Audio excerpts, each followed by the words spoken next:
Well, all right, everyone. This is Let's Jazz It Up. This is Let's Jazz It Up. Thank you all for tuning in. This is Brenda Moss, a.k.a. Lady Diva. Here, the phone lines are open. Please do call in at 657-383-0771. And that melody, that nice mellow jazz was Palm Avenue by Earnest Walker Jr. He is my guest for this evening. Hello, Ernest. Are you with me? Hey, Brenda. How are you tonight? All right. I'm excited. I'm so glad you take out your time to be able to participate on my platform this evening. Where are you calling from? Calling from an area just north of Miami, which is Pembroke Pines. And Miami is my area. All right, fans out there, call in. Give your talented jazz musician a shout out and a warm welcome. All right, Mr. Walker, tell us how your journey began in the music industry. Oh, wow. Well, given that I'm so old, is a long story. But, no, you're not. No, you're not. Not the way you be saying. Not the way you sound. Your work ethic, your talent. Nah, you're just getting started, baby. Oh my God! Thank you so much for that. When I was, my father was in the Air Force, and I was born on Eglin Air Force Base, which was up north in North Florida, and he always wanted all of his kids to play something. And so we traveled all over the place. And when I was about 10 years old is when I started playing the sax. And one of the interesting aspects about it is that living across the street from me, we were in Hawaii at the time, were the Wooten brothers. Now, the Wootens, musicians know them very well. Yeah. When they were young, they were very much like the Jackson Five of the Michael Jackson and his group. They were, as a matter of fact, I can show you some pictures where they look just like them. They were the same ages and everything. But see, the thing about the Wootens were all instrumentalists. Each and every one of them was a master of their instruments. And so you had the drummers, guitar, the keyboard player, the saxophone player. And so they lived across the street from us, and their father was the best friend of my father. And so we used to go over there and sit down. When you know how families would have get-togethers and they'd have parties, and most families would play. They'd play records, back in the day, or they play CDs, and they listen, and you playing cards, and and all of that. When they had their family get-togethers, their kids were playing as a band. Right. And we go over there and sit down and listen to them play. They were brilliant. Now, they're adults. Victor Wooten is probably the best bass player in the world. Victor Wooten. And his brother is the drummer. He calls himself Future Man. They played with Della Fleck and the Flecktones, and they've won. I don't know how many Grammys, but it's a whole bunch, several Grammys. And just watching them as a child, I was in love with music just watching them. But my father was always in love with music, and he wanted all his kids to play something. And so, I learned how to play the sax. But they were a great influence on me. Wow. Okay. Is your parents, mother and father, are they musically talented, or any other siblings, brothers, sisters, any other persons in your family? As my father would say, he can't even play the races.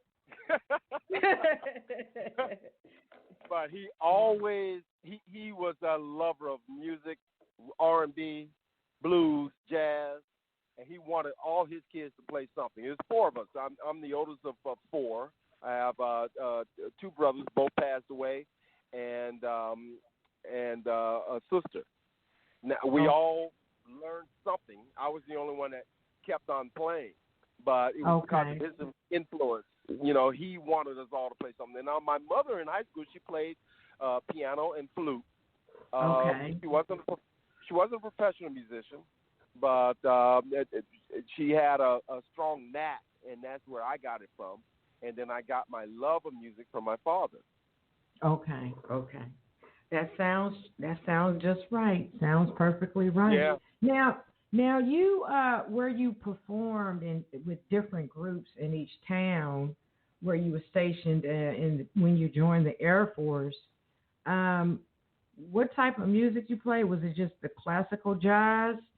When you said you performed with different groups in each town. Yeah. Oh no, what? I grew up with R&B and blues. Okay. I grew up with Earth, Wind and Fire, Commodores, Ohio Players. I grew up with all of that, and so when I was in the military, I played with groups that were playing that style of music. And yeah, of course, right, you know, and of course, you know, there was an occasional jazz group and the like, but I was the sax player in those styles of groups the vast majority of the time. And so when I was in the military, I didn't have my own group. I used to play with different groups, and my first station after boot camp was Denver, Colorado. And back then, Denver still to this day is just heavy jazz and all of that. And then after that, I was stationed at Homestead Air Force Base, which is just south of Miami. And I spent the vast majority of my time in Miami and playing all over in different R&B groups. And, you know, your regular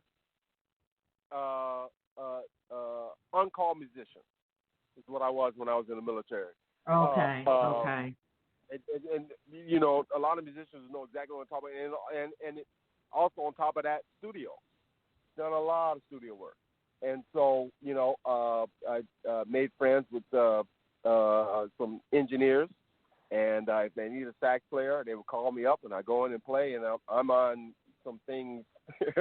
From what they tell me, you know, I'm all over Jamaica, some stuff, and nobody knows who the sax player is, but it's me. Okay.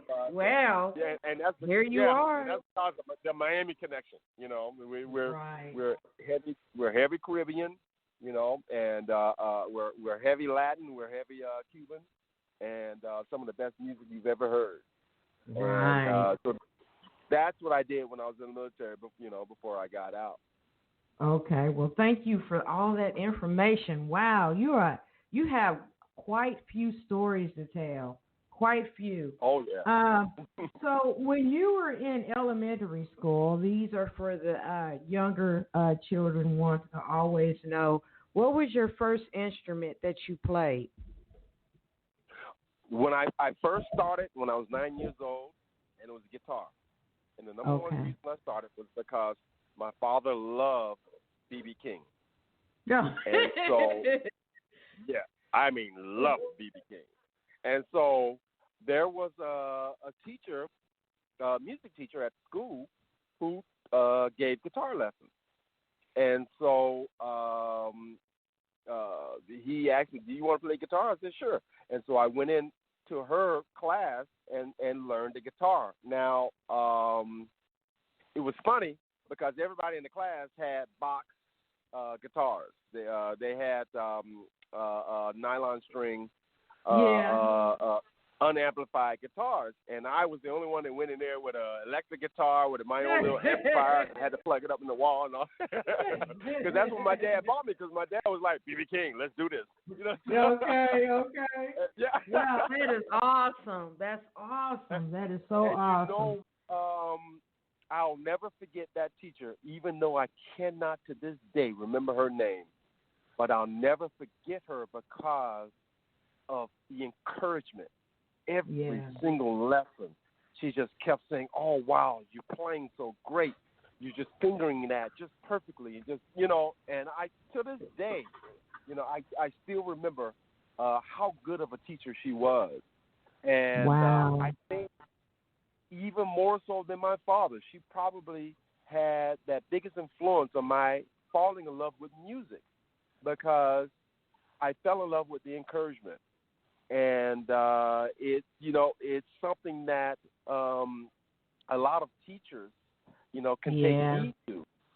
But man, it was just absolute, beautiful. And well, well, let's give a hand to all the teachers that are still teaching music in the schools, which is needed still. Because the parents, now the teachers, they can't always. The teachers they have to know that they may not get immediate recognition and gratification. Okay,